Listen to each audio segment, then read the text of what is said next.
today I've got Levi from Miss May I. So excited to chat with you again, Levi. It's been a few years. I think the last time we chatted was about the last album, and I believe that was 2022, Curse of Existence. And here we are now, several years later, and y'all got a new album coming out. I want to talk all about the new album, which is called No Place for Me. Just very, very excited about it. Obviously, I've listened to a number of the songs that have already come out. It's just so good. They're just such Miss May I songs. Super stoked about them. So we'll talk all about that. But before we dive into all of that, how are you doing today, Levi? I'm good. Excited to get these interviews going. You're like the first batch of talking about the new album. I've sat on it for 2 years, so I'm happy to know that people. Oh, so it's been one of those kind of albums where you've been like kind of sitting on it a little bit longer than too long. Typical. Yeah, the longest we've ever sat on an album, and it's just because everyone's schedules are absolutely insane. So. Right. Well, I'm excited for it. It's just a great album. So again, I want to talk about the new album, but I just mentioned a bit ago, I'd love to kind of talk about sort of legacy now of Miss Maya, because you all aren't spring chickens at this point, right? You've been around for a hot second. And so, yeah, love to just kind of talk about the sort of legacy that you think of with Miss May I at this point. I think you guys started in 2007, and it was like maybe a year or two later, you guys had your first album come out. So it's been almost 20 years. Next year will be 20 years of the band's existence.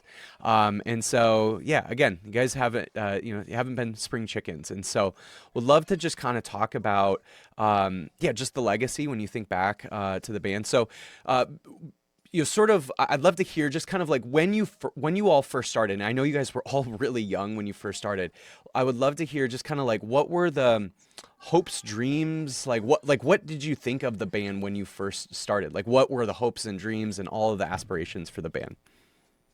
Yeah, no, it's funny you say that because lately, especially with the 20 years coming up, I'm trying to think of like put myself in those shoes because I'm not as competitive as I used to be. I used to want to be like, we're the craziest, loudest, heavy. And now I'm just like, oh, it's so exhausting to try to be the most like top tier all times. But no, at the time, honestly, it's so funny. It was really, which I think is why we've been a band so long. It was really just based on friendship. It's like, it was just based about hanging out and like something to do at night. Cause like we were kids in high school. So it was like something to do that our parents would approve of, or like, something that's after hours, after 8 p.m. And we honestly didn't even know there was local shows. We like just would play in basements, and then we're like, I honestly, growing up, I just thought it was like you start a band, get signed, you play arenas. I didn't know there was like a whole loading in gear, playing floor shows, like because we lived in like a suburb, so like taking a drive to like the main city, we're like, there's other bands like us, so it was all like such a cool adventure because we like were discovering it together as friends, and then it was cool because there was a moment for metalcore too at the time. Like there wasn't Danny Wimmers or Sirius X, like liquid metal. Like it was still very underground. So it was just an exciting, like cool time to be like, have you heard anything? Like I remember my mom's a metalhead and just showing her like All Shall Perish, As Blood Runs Black. I'm like, okay, like you like metal, mom. I'm like, have you heard this stuff? And it's like, at the time I always try to like tell my little brothers and younger generation, it was like, how people feel about Lorna Shore. That was like the whole wave of metal. I'm like, have you heard anything like this? And it was just like, it was just so fun. And it was so innocent. There was no paying to play shows. There was no like, nobody was getting paid or had merch. It was just like fitting 200 kids into like a room and playing. And like the unison and group vibe was that we just liked the same kind of music. But yeah, for the legacy and how it's been now, it's weird because it's never felt like it's special, but we've never felt like ego to like, it's just crazy where it's taken us. We're just like, we just say yes to opportunities and we're like, yeah, we'll totally do our best. Like, that's what we're just always like, we'll do our best. Cause, Ryan and our bands joined a lot of other bands, recently. And they're so critiqued on business and like, no, you got to fix this part, do that. And we've never been like that. We're just like, good job, man. That was fun. Let's play the show tomorrow. And like, it's just been dudes hanging out for 20 years. It's honestly, that's how it's felt. So. Right. Yeah. Has it felt like one of those things where, like, have you gotten the pressure from like labels or anyone else? Like, obviously it sounds like you within the band are making decisions based on just what you think is fun and creative. But have you experienced, obviously now being a band for so long, have you experienced maybe the outside pressures to create music in a certain way? Oh yeah, we've definitely had. That's funny because when you look back, those are the parts that I don't miss or don't like to look back on because that's when it felt like a job or felt like you were just Mm, doing something that wasn't why we started it. Like the radio campaigns or like working with certain producers or writing songs a certain way. I actually had this talk yesterday with a friend. We were doing a video for the new album, and he was asking me what my least favorite videos were, and it was all like stuff on that cycle. And you don't know when you're in it. It's just when you look back, because like you want the opportunity to just in your mind you want to play in front of more people, but you have to. People tell you you have to do certain things, and that's the other thing I look back on that I wish we could have changed was like I wish our success was later in life and not so when we were young because mm, we did so many things just being kids that I would have done 100% different. But we didn't have any right, responsibility, so we were like ripe for the picking. We were just like, yeah, dude, of course. And I think we definitely got a lot of advantage taken of us. But right, right. yeah.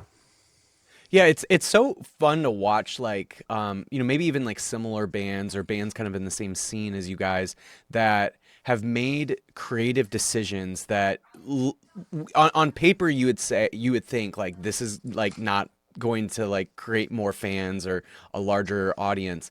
And yet they still make these creative decisions of no, this is like what we want to do and this is what we love to do, and it actually turns out to be actually successful for them. Like I think of a band like Knocked Loose. Like Knocked Loose could have easily just gone into this more like whatever kind of direction that sounds maybe a little bit more toned down, a little bit more radio friendly, and here they are just like still making decisions that are like creatively that just like this is like some of the darkest, heaviest stuff that you've ever heard, and it actually has catapulted them to a certain level. And I know I'm sure you guys were huge Under Oath fans back in the day, and like for Under Oath to kind of go from this like emo pop album to a straight up hardcore album with Define the Great Line, and that to become as successful as it did. It's just like it's really cool when you see bands kind of make this decision that maybe on paper doesn't make sense, but then it ends up turning out to be really, really great. And again, I don't know if you guys maybe have experienced it that way or not, but I do really appreciate when bands are just like, you know what, we're going to stick to our guns, we're going to stick to what we love, and especially when it turns out to be successful, that's really cool. Oh my gosh, yeah. And those are the things I look back on that I miss of like all the opportunities or albums or songs or big opportunities for us that we chose to just do what our team and everyone was telling us to do, which like I feel like in our legacy or career as a band is like we were like the very commercial like metalcore band, like with the Hot Topics and Spencers and all that. But all that came was just saying, like I said, like just nodding our heads, having a good time, not really paying attention. And yeah, I look back and I wish, like how you said, like to just put our foot down a little bit more on some creative things. I bring this up a lot, but when we did Curse of Existence, it was the first time, which we're not with that team anymore. We've changed teams so many times because I think people are used to us being yes men, and because Mm, we've been yes men for 20 years. So when we started working with these teams and we started pushing back, I think it's because we're just getting older and we're like, dude, we've already done this. Like, because there is such a capitalist huge thing going on. Like everyone's looking at these magazines like in radio, but there's such a huge factory that's working these things, and like you could play hmm that game or you could do your own thing. And I feel like we've played that game here and there, and I think we're to the age until we want to be just our own thing. Because what I was going to say is on Curse of Existence, that was the first time they sent us back to the studio to redo the songs because it was just too abstract and too like just different, but it's like what we hmm felt. uh and that just sucked. That was like the wind taken out of your sails because you're like, mm, man, I really wanted to show people. People don't know unless they hear it, you know. Like that's like when with your first few albums, it's like no one's even heard the stuff you're throwing out there because like you just came out of nowhere, and then people start like dissecting you, and then the I feel like from the third album on, it gets really hard because everyone's trying to tear you apart. But after right. that, it's like this album's so nice because I don't care. Like I don't care. I'm like we talk about it now because like we're getting some flax on like we'll get some bad comments here and there, but I'm like, dude, I think it rips. We've worked on it for so long. I'm like, there's not one part I would change. So I was like, Right. now we just Right. see if it works. And like it used to not be like that. It Right. used to be like there's payrolls and salaries, and we have these merch deals, and we have Yep. these tours and these Live Nation deals. Like there was all these corporate like just business things, and you're just like, we gotta get the album out. Who cares what it sounds like? Say yes to this. It was just so different. And now that the tables have turned, I don't know what put us in this position. I think it is being banned for so long and people just trusting us. And like I said, we've changed teams so much to where we get to do what we want to do. And I think we'll see how this album does, because Yeah. I feel like I'm 16. I know I say this all the time when we do stuff, but I feel like a kid again. Like I just want that feeling, because I miss that, because we rode that wave for a very long time of just like, Right.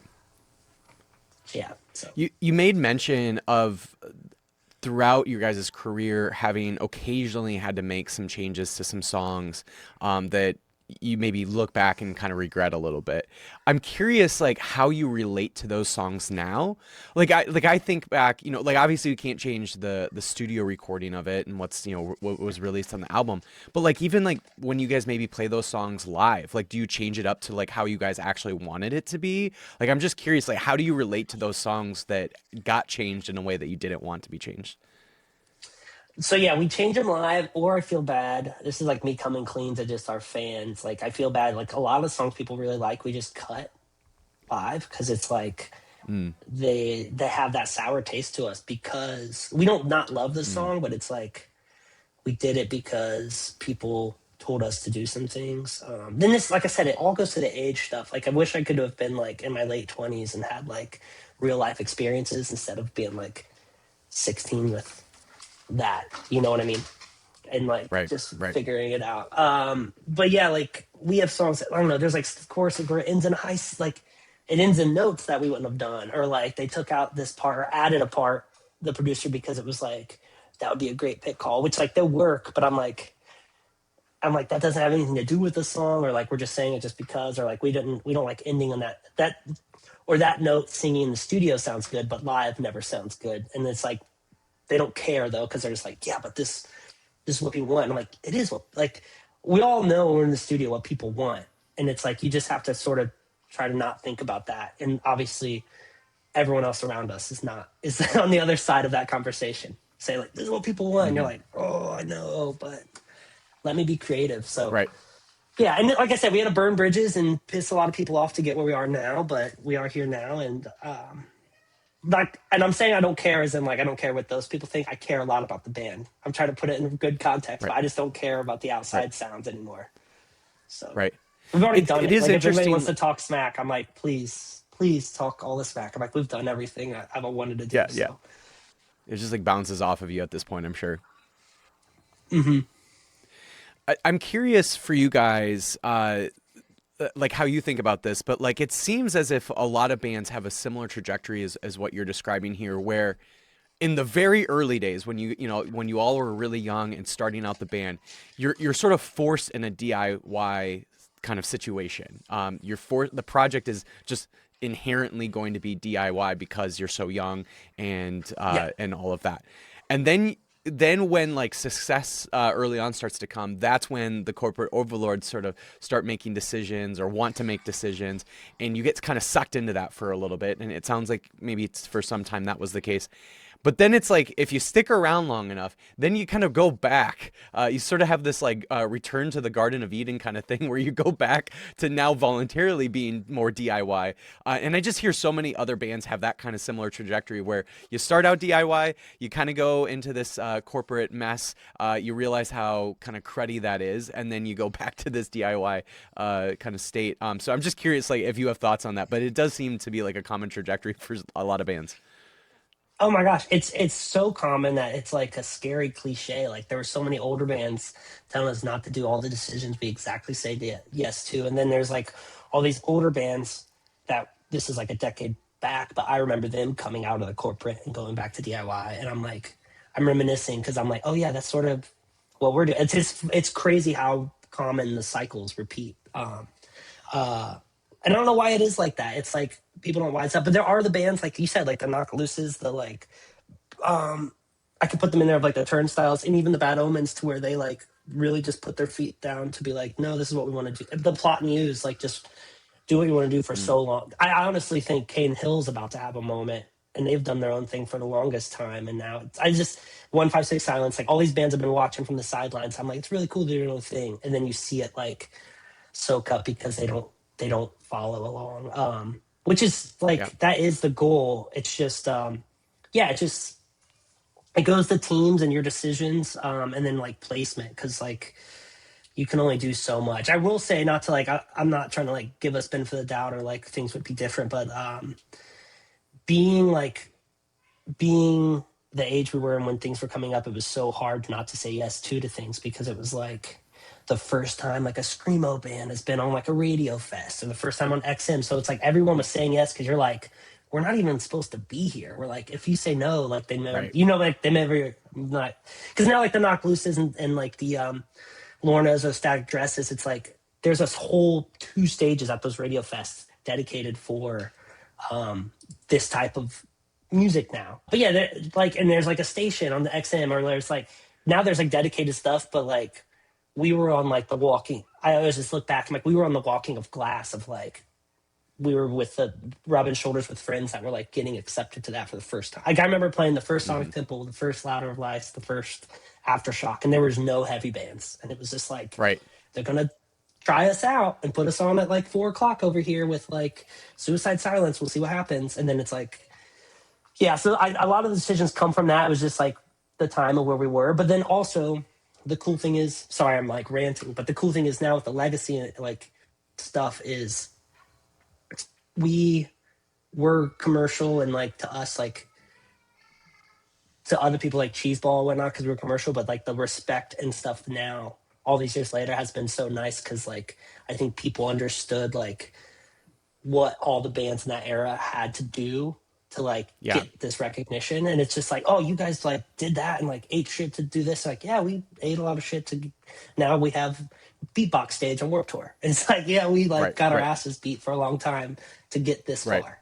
So Totally, totally. yeah. Yeah, I mean, like I think even a band like Devil Wears Prada, I think I'm pretty sure they're from Ohio as well. Like they Yep.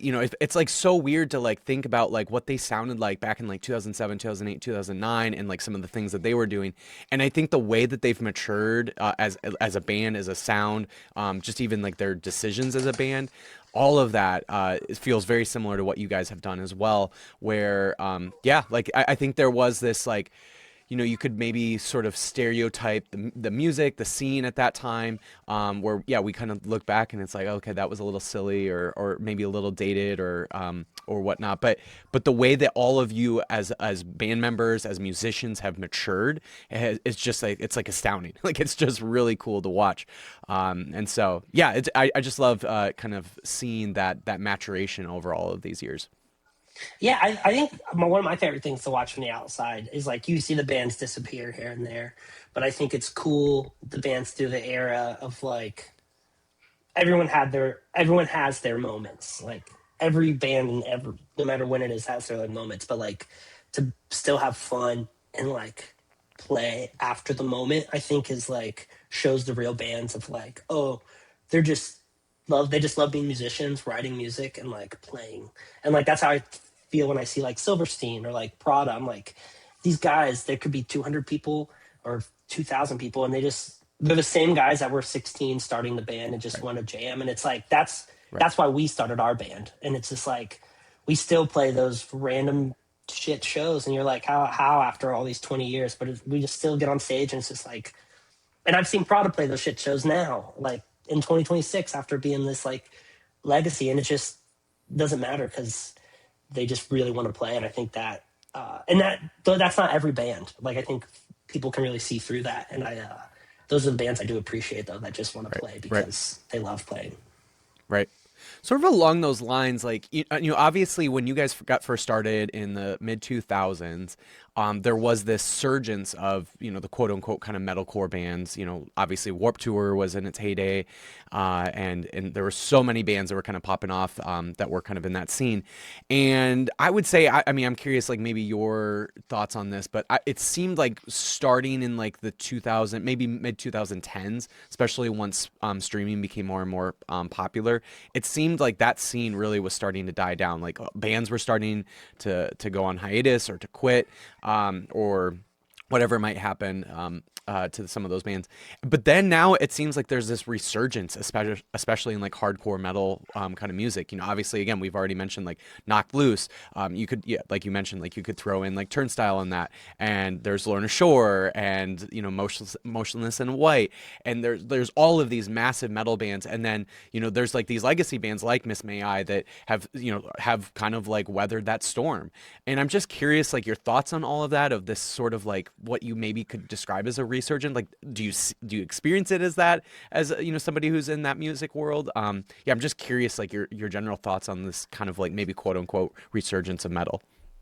Yeah, it's funny you say the streaming thing because I was the one getting like our royalty checks like in my bedroom at my mom's house like back in the day, and I remember like the first check after Spotify, and it was like a 40th of what we used to make. Like it just complete like overnight plummeted. I was like, I remember calling label like, this is right. Like, yeah, this is streaming. Like, it's not sales. This is like where it's going. I just remember being like, what are we like? What are we? Because that used to be our like fuel, merch, backdrops. Like we would just Right. spin that, and then that was taken away.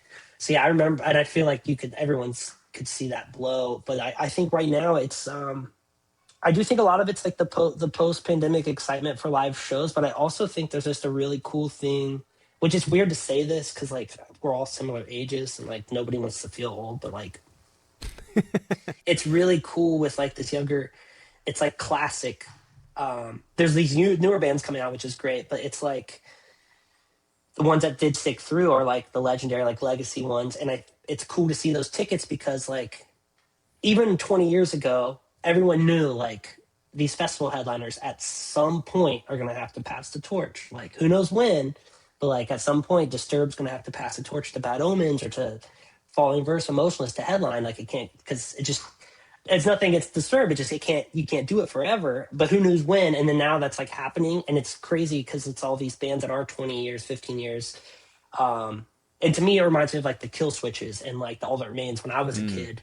And I was like, that's what I want to. And like you wanted those opening spots, but then we were the young bloods, like messing with the formula of metalcore. And now I think it's so cool because you see the Motionless who've done the 20 years, but you see the Static Dresses. That's like a messing with the Mm-hmm. formulas of Under Oath. And you're like, it really is so cool to see the cycle again. But I think the best thing out of all that and all the cycle taken away, which was the outlier, is just live music coming back. Like, because the economy Yeah. does completely blow and merch is out of control expensive, like, and it's all out of everyone's control, but somehow there's more people buying tickets now more than ever. And I think that's great, and I'm hoping like this whole AI and like I work in AI, so I'm not it's not the biggest enemy, but I do think real organic stuff is going to be more appreciated, and I think it is already. But I think that helps with just live music in general. I think people are appreciating like organic live music more. I don't know if that's exactly why the ticket sales were through the roof post pandemic, but whatever, the younger generation, they're better at saving money. Maybe that's why, but people are going to shows more than ever. It's insane. Yeah. It is cool. I mean, I just was a couple of weeks ago. I was at Loathe here in Minneapolis, and my best friend Cullen, who is the other host of the podcast, we both were at this, and we were like two of like 10 people that were over 30.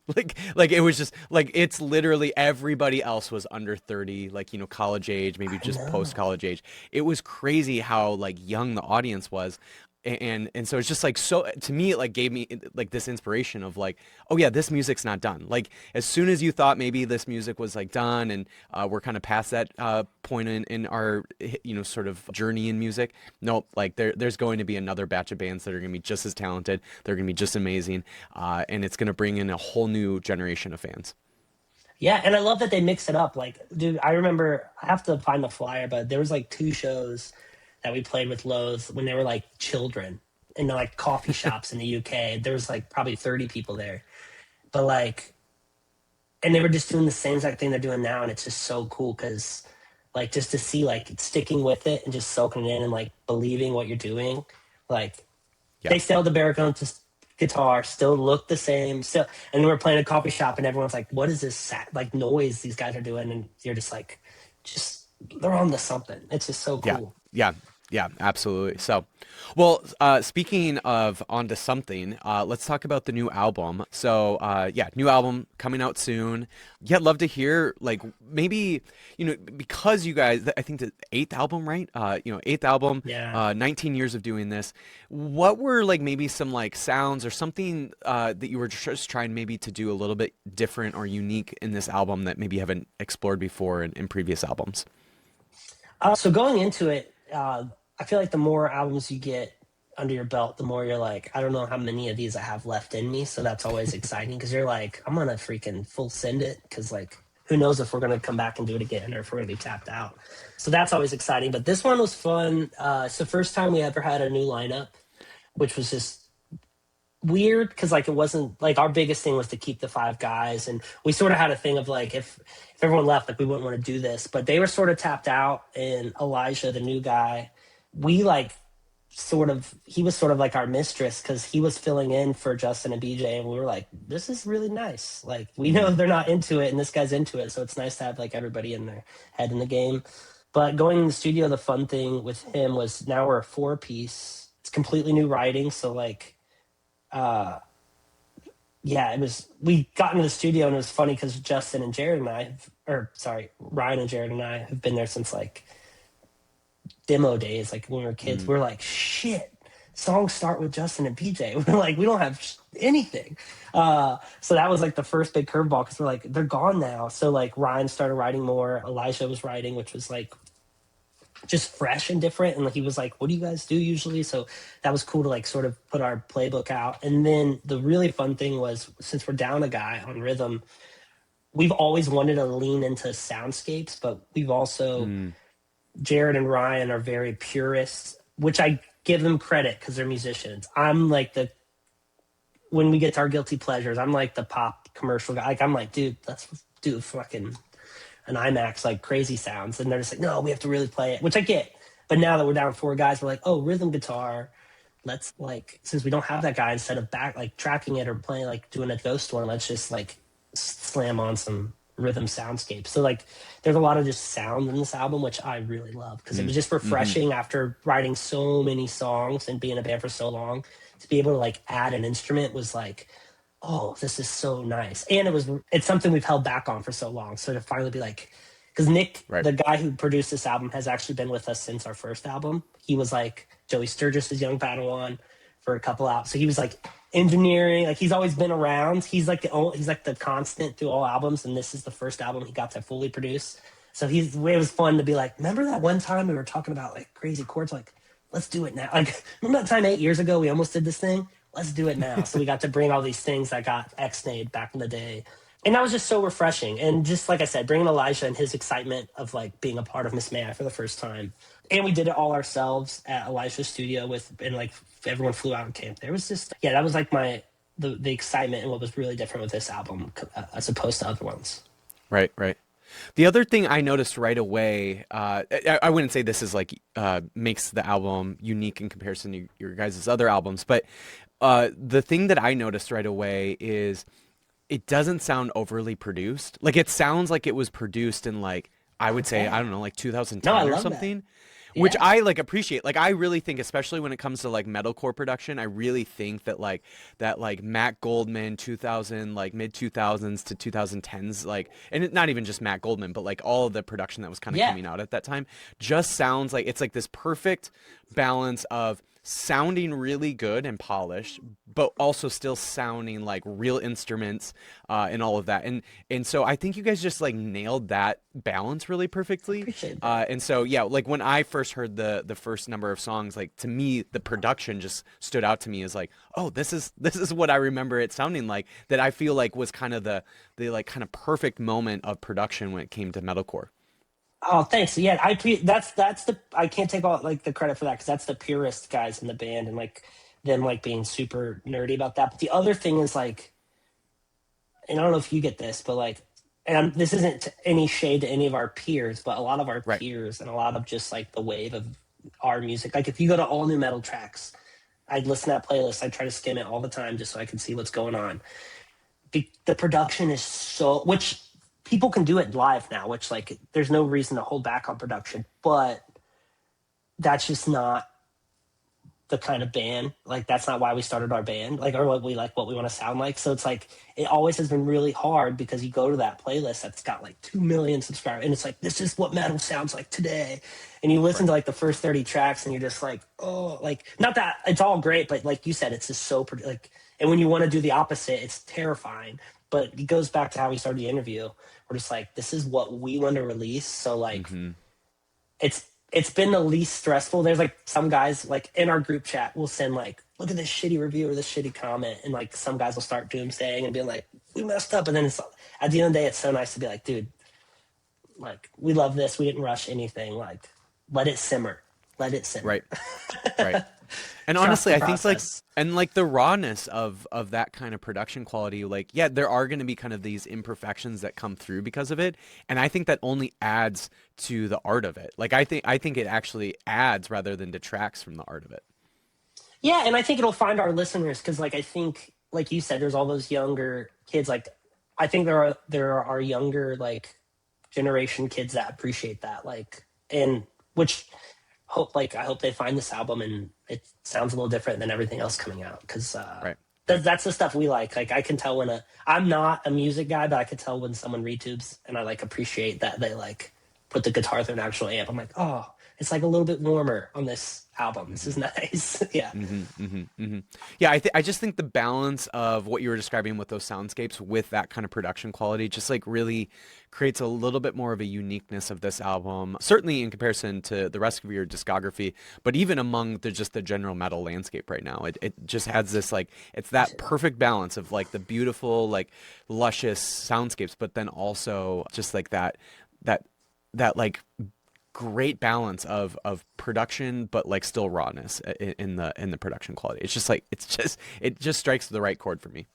It's a bunch of that was the cool thing with bringing Elijah and Nick. Nick's always been like I said, but bringing Elijah, it's like it's a bunch of Midwest. Just we're all cut from the same cloth and the same age, just in different areas of the Midwest. So it's Right. like that's our general. We all grew up sort of loving the same stuff. So it's just Right. so cool because all the local Yeah. scenes are the exact same, just 100 miles in a different direction. You know what I mean? Yeah. Like Yeah. they all live the same exact parallel life, but just over here. So it's Yeah. cool to bring it Yeah. all together. One of the other things that I wanted to talk about is this album. You really are exploring a lot of like mental health things and just kind of very like more personal things. And not to say that you haven't explored that in your previous lyrics, but yeah, I'm just curious like around what were maybe like share what you want, but like what were some of Yeah. the things that were inspiring some of this more kind of introspective kind of lyric approach to this album. Yeah, it's funny. I was at the darkest. I was having a freaking meltdown. But every like during this album, which was great in a sense because like it was so easy to write the songs. Which like we've wrote songs where I've been on the opposite and just having the time of my life, and I'm like, this is so hard to write like a pissed song right now. So I was having the worst time of my life. And I think it was midlife crisis. I think like I was going through some stuff at home, but it's the cliches of like just self-awareness. And the weird thing was with the other guys, when I would vent about it, they were going through the same thing too, just in their perspective. So that was like a nice relatable thing. But yeah, I was just it's funny. Sorry, I have to put this out there because I've thought about this since the song came out. It's our album is totally opposite of that Knock Loose Hive Mind song because it's such a self-loathing album. And then in the Right. breakdown, they're like, I don't give a fuck. I'm like, that's what our whole album's about, hating yourself. So I was like, damn, like Knock Loose is just is like straight called me out like on that breakdown. Yeah, yeah. So funny. I like right when that came out.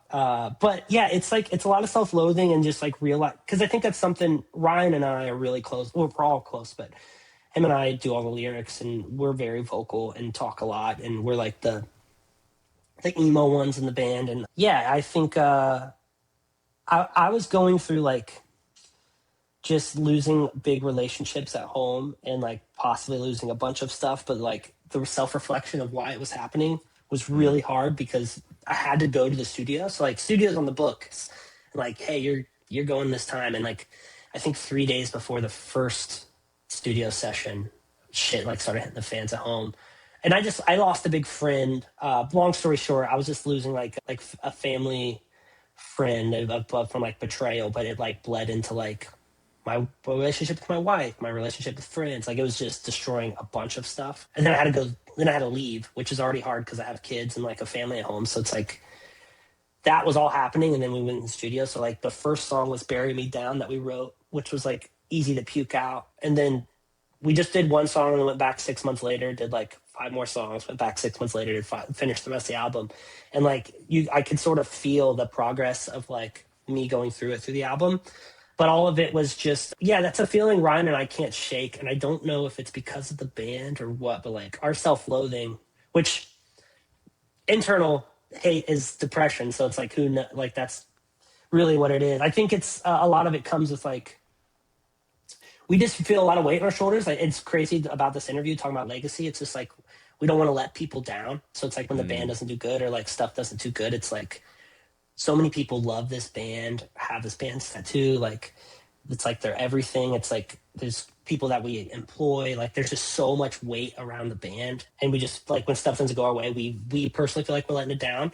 So that was like a lot of stuff to reflect on during the album, which I think we wrote about a lot because that's not really our weight to bear, and it's just us being empaths and sort of soaking it, like taking it on because we don't want to let anyone down. mm. And I think realizing a lot of this album's realizing where a lot of that stems from, like childhood wise or why. Because like this album was like 4 hours in the studio, 6 hours upstairs, like crying and talk, like being like, oh, I'm going through this at home, or you should like you wrote this in the song. What's that mean? You're like, you want to know what it means? Like, this is why I feel this way. And then the next morning, waking up and being like, maybe I said too much, and then like taking it back a little bit, and then you're like, so like a lot of, but because we said it and it like puked it out, it brought us closer as a band, but also in discussing it and making it a song, sort of was like a lot of the realizations of like, oh, I do this because of like this happened to me as a kid, or because this I was Mhm. raised, or I'm trying to compensate for this. Like that was the big thing I think learning was like just overcompensating. I think we want to not let people down so much that we overcompensate, and it just makes us sort of like internally and that's like we're getting a lot of flack on the cover, and I don't give a crap because it's like the biggest cover that we've had like a story told, and I'm like, I just love Mm. the cover, and but I don't really care about the hate because it's probably my favorite cover we've ever had as a band. But yeah, so a lot of it was just self-loathing, and that's why the No Place for Me, it just felt like the title is just, yeah, I think if you listen to this song and you feel any way on any of the 10 tracks, you also feel like there's every song's common denominator is you feel like you're just trying to find a safe place, which I don't know if that's even a thing to find. So Right, right. Well, the way you described like how you kind of brought these lyrical themes to writing and recording, it sounds very similar to like journaling for like a therapy session or something. And so I'm just curious, like, what's the like is that process that you went through, did it feel therapeutic in the sense of like this is actually creating meaningful healing in your life? Yeah, I'm yeah, curious about that. no, for sure. So I don't write lyrics ahead of time. So I don't have like a thing of lyrics. I like vibe out on the song. If you were my producer, Nick, you would yell at me and say I came unprepared because that's like what he does all the time. He's like, you're just unprepared. I'm like, I want to like, I want to feel it. And yeah, it is. It's funny you say that. It is like a therapy session. And my wife actually said this a couple of days ago because she has been with me since the first album. And a lot of stuff a lot of our relationship are on our albums and a lot of our ups and downs, but they're there forever, which you have to think about too. Like, so, but she actually was poking fun at one of the new songs because it's something we went through, but it stayed in the album because like it was just that's just how it works. And she was like, and I asked her, I was like, is this weird that it's on there? And it was really nice because she's like, you don't talk about your feelings, and if like you want to write about them and that's how you get it out, then that's how you do it. And I think and I don't talk about it because I don't want, it's the happy guy thing. I don't want to let people down and think that there is something negative going around. So it's like I sort of wait every 2 years to do an album and be like, you know what grinds my gears? Like this is okay. Yeah. And so yeah, because there's a lot of transparent stuff that I should tell my wife, and I don't tell her until she hears this song. And it's like the only way I could really, I feel safe saying it in those parts. Like even in therapy, I talk about stuff, but even with the therapist, I don't want to come off, too negative. Like I always want to like walk on glass and make everyone feel in a good mood and not bear them with my problems until we write a song. And then I'm like, bleh. Oh, I got that out. So, and I don't know why that is for me, but every single album has like really deep things I went through with my life that's like, it was like a bookmark of my life. So, yeah. Yeah, and obviously none of us are like fully healed humans, but I would imagine like the process by which you're creating or writing lyrics and creating this album, I would imagine to some degree it feels healing, even though you're still probably going through the ringer. Well, especially when I'm like realizing it, or like, because how it starts is we'll just play a song on loop. I'll start writing a lyric, and then the guys are like, let me see what we got. Then we talk about like, oh, this is what's going on. And then when you hear somebody else sort of connect the dots on a lyrical part, that you're like, that's how I should say this feeling. That's a therapeutic part, because you're trying to like find these words for how you're feeling, and you don't even know how you're feeling. And then once you put them in the words, like you see, it's like the fog of stress. And then like when I wrote it on a song, I'm like, oh, this is what I'm dealing with. I need to figure this out. And it's like, that's sort of how the songs have helped me. And I think my favorite part is when somebody else hears it and like it makes them feel that way, or makes them say something they couldn't say. And that's like, this whole album was like that, of just being like, hey guys, I'm going to say this. And then we'd be done with the recording session, and then we'd go off, and I'd like one person from the staff or from the band would come over and be like, man, it's crazy you said that. Like I've been going through this at home. And I'm like, dude, that's why we need to talk about it. It's just like stuff that people don't talk about is like what a lot of this song's about, or what a lot of this album's about. That's beautiful. That's beautiful. Sort of to switch gears, kind of last question about the new album. One thing that makes this album unique is it is a new record label. It is Solid State Records, which is super exciting. I remember a couple years ago when it was announced that you guys had signed, and then here now we've got the new album coming out with Solid State. I would imagine you grew up with all the Solid State bands as well. What does it mean for you as a band member, as a leader of Miss May I, what does it mean for you guys to be on a record label that probably means a lot to you? It's great. I always love like seeing how different families and teams work. So it's been really cool to see how they put an album together. And it's also cool to see how they put an album together because of the legendary albums they've done in the past. And I think them being so established and being a part of, like, it's exciting to have our album be a part of their releases, like historically. But the other cool thing is they've been around so long, and like they're sort of cut from the same cloth, that like they remember the punk rock metal days. So it's been very nice doing this, because they can relate with us when we want to do something DIY or something that's against the grain, because they come from that world. And it's just so nice because they're not like a built, fabricated label. They're like, oh, we remember putting flyers up and being punk rock. And we're like, because we've done a lot of weird stuff with promoting this album, and it's just, and every time I send an email to them, they're like, yeah, let's do it. Like, that's different. And I'm always waiting for like, this is against the grain. Like, do you want to try this? And like, 100%, let's go for it. And that's that's music to my ears. So yeah. Well, and we were talking earlier about like kind of the trajectory of a lot of bands. it seems like Solid State and Tooth and Nail have kind of gone through a similar trajectory of, initially being this like very DIY punk, hardcore kind of metal, underground type of label. And then eventually, obviously things, gains traction enough. I think they were bought out by EMI for a while. And then now they bought all of that back. And so now they're kind of more of this like independent record label. And so they went through a very similar trajectory as like what you guys experience is a lot of other bands experience.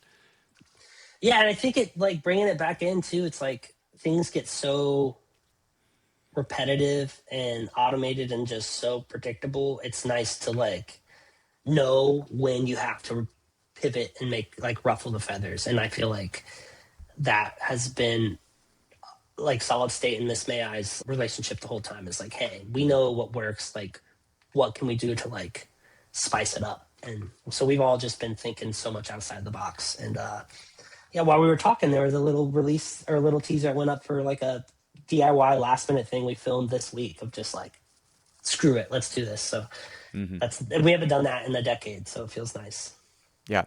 Yeah, it's just so great. Obviously I was somebody who was raised on Solid State, Tooth and Nail stuff. And so to add Miss May I to that legacy, to that roster it's just really cool. Now obviously, let's be honest too, like the roster right now, especially on Solid State, is so solid. Like it's almost as good as it probably was back in like the mid 2000s. Like to have, Memphis May Fire on there, obviously Norma Jean, Prada, Silent Planet, like I'm sure a lot of like your friends are on there. So it's just, with where they're at right now, just some of the best metal and hardcore out there. Yeah, and we know, like you said, they know how to do it with like what we're giving them, and it's just so exciting. Yeah, it's awesome. So, all right, well, Levi, let's dive into your guilty pleasure artists. You mentioned a bit ago that you are the pop guy in Memphis, or Miss May I. So, love to hear what are these guilty pleasures that you jam out to all the time. So number one would be Chris Brown, and he just announced another date in Cincinnati, which I'm very excited. I didn't even realize he's still doing stuff. Oh yeah, dude. I mean, I know like I'm not very hip, but I just didn't realize. Oh yeah, he gets better like wine. He gets better the older he gets. Okay. I don't know if he's a great person. That's why my guilty pleasure is also. Don't know if they're great people. Exactly. Great music. Were you one of those people that did like that wedding entrance to that song? No, did not. That it wasn't wasn't it like a bubblegum commercial or something that was made for? I don't know what song you're talking about. Oh, there's like the Chris Brown song that's like it went super viral like in early YouTube days of like God, I'm almost positive it was a Chris Brown song. It was like a wedding entrance. Even like the Office, Forever by Chris Brown. Like it was like this super viral video in the early YouTube days of this like wedding entrance to that song, and then even the Office like spoofed it. It was like a big deal. Oh, that's awesome. Yeah, no, I like love R&B. Like I don't know. I also like love I'm never paying attention to lyrics ever. I just love the melodies. Like I'm never listening to what people are saying. Right. But it's just so funny because I love R&B for the singing. Sometimes like my subconscious will tune into like what he's saying while I'm working. I'm like, whoa, like you can't be saying that, dude. Yeah. Like they're like real dirty. I'm like, holy shit. Like I'm just listening for your beautiful like falsetto, but I'm like, that's crazy. And then to add to that, my second one would be, which is like I would say the same, but in the female aspect, I love Sabrina Carpenter. So big Sabrina Have you Carpenter. seen that? There's this photo of her next to Taylor Swift, and she literally looks like a little person. Like she just, and I know she's like not tall, but like to see her next to Taylor Swift, and I'm guessing like Taylor Swift's probably like almost like 6 foot maybe, but like you can truly see like a foot difference, and it's just like she literally looks like a child next to Taylor Swift. Yeah, I could see it. I'm obsessed with her. And then third would be just because he's not as popular anymore, but I've been on the train. I love some like Morgan Wallen. I know he's on the cancel train, but I love like shitty pop country. It's my favorite. I mean, country. That is truly guilty pleasure. It can't sound like OG country. Like everyone gives me hard, like, no, this is real country. I'm like, no, it has to have 808s and be like, not like it has to be the cheese ball. Like that's what I love. Yep. Like I want it to sound like hip hop country. I don't know Dude, why, I'm but I'm it just I feel it. Cullen and I are from South Dakota. You'd fit right in. That's Okay. the only thing that's on the radio out there. So I love it. And I love how their lyrics, that stuff I can never say. I'm like, he's just wrote a story. Like he's nothing rhymes. They're just I'm like, it's a great like there's a pun, there's always a pun. And I'm like, I wish I could do this in metal. I would have so much fun. I do think Miss May I needs to have a song about a truck. Easy. We can easily do that. Like a truck and a little Natty's Light. Like that's just we need Miss May I If you truck saw our and crew Natty Light guys, music. we're very camo in NASCAR. Our crew. So That's right. That's right. Love that. That's a great list. Also, by the way, I'm curious if every now and then I'll go to like a metal show and like in between sets or whatever there's like the PA music that's being played, and from my understanding, usually bands are actually in charge of that. That's not like whoever is in the back of the house. Is Sabrina Carpenter like a band? Is that like an artist that we could maybe expect to hear as you guys are setting up?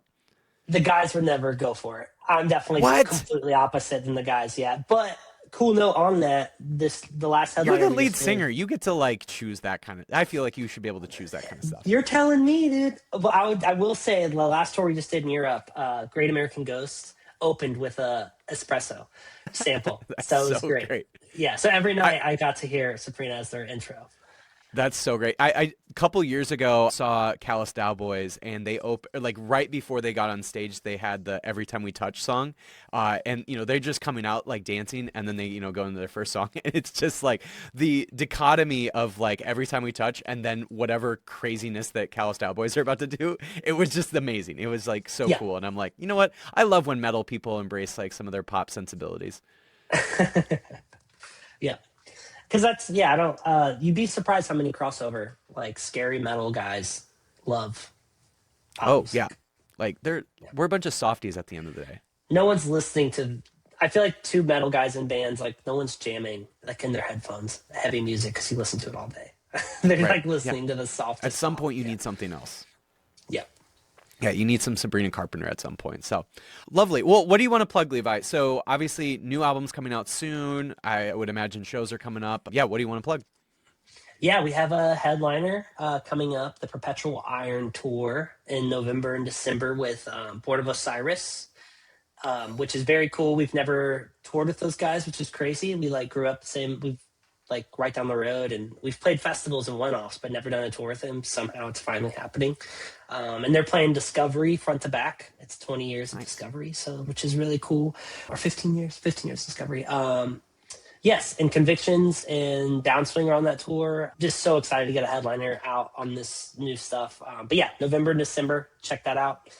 And yeah, new album comes out October 2nd. Just so excited for everybody to hear it. And we have and to plug, it's something I've been building and developing more and more. But if you guys go to play.missmai.com, you can play all the riffs of all of our songs. And there's a worldwide leaderboard and everything. So Whoa, we've it's a been Guitar teasing all the new Hero. songs. Yep. So we've been teasing new songs, and we might have a back catalog for Christmas come out of other albums. So Are your guitar players allowed to participate, or are they just like seen as like the standard, and then everybody else has to like? But like, I mean, imagine like somebody's like actually better than like your guys' guitarist. Like, oh I yeah, would feel like inferior as a guitarist. Like, I don't know if I like this because I'm about to get replaced potentially. it's more our drummer Jared. He gets really mad that he's not on the leaderboard. He was like waking when the first came out. He was waking up, but like he's like 13th or 14th now. Like there's plenty of people that are better at him than our songs are. I write them all because I'm coding them, but like they're on time, so it's like it's the user. It's not the song. I did my Is best. there So a way to have like vocals in this too? Can we add vocals to the leaderboard? no, no. I was trying to look up a bunch of cool things. I try to make it fun too. So it's like a medium. So there's no hard or easy, but it's definitely not easy. Like, and you can't just listen to the songs. You actually have to play to listen to the whole song. So like Right. my mom can't get through a song. My mom wants so hard to be on a leaderboard, but she can't beat a song. So That does remind me. Every now and then, like when I go to karaoke, I'll like try to look up to see like their whole directory to see if like they have kind of any like niche metal kind of music that would you typically wouldn't expect to be at karaoke. Are you aware if like there's any karaoke kind of thing out there that has any Miss May I songs? I Because like every don't. now and then I'll see like Blindside or like Norma Jean, weirdly enough Yes. I'll see, or like maybe Under Oath. Like I'll see some weird bands every now and then on karaoke directories. But yeah, has there been any Miss May I?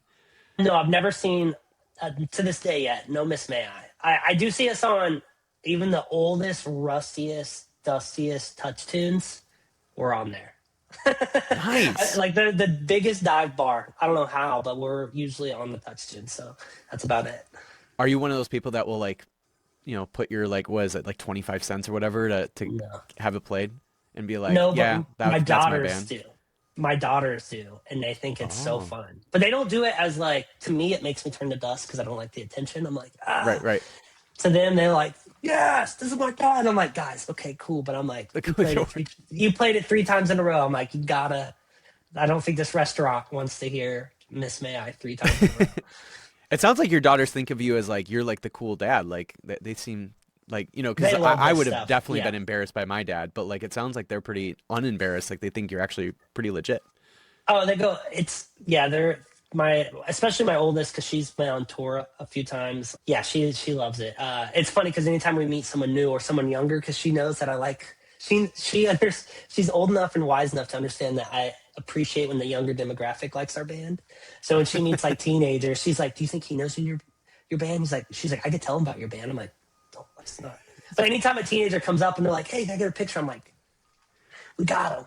She's Still clearly the happening. biggest fan of Miss May I. Like clearly. Like She's the she's trying to best. Yeah, evangelize you guys to she the whole is. world. Yeah, she's the best. That's awesome. Sweet. Well, super excited for the new album. Like I said before, it's some of the best Miss May I that I've ever heard. Yeah, hopefully we'll be able to catch you That guys on means a tour lot. sometime soon. And yeah, just very, very excited for all of this. Yeah, just you're plugging away almost 20 years later. Here you are, still making some of the best music and still playing some of the best shows you guys have ever played. So it's just really That means cool. a lot. Thank you very much. Thank you, Mace.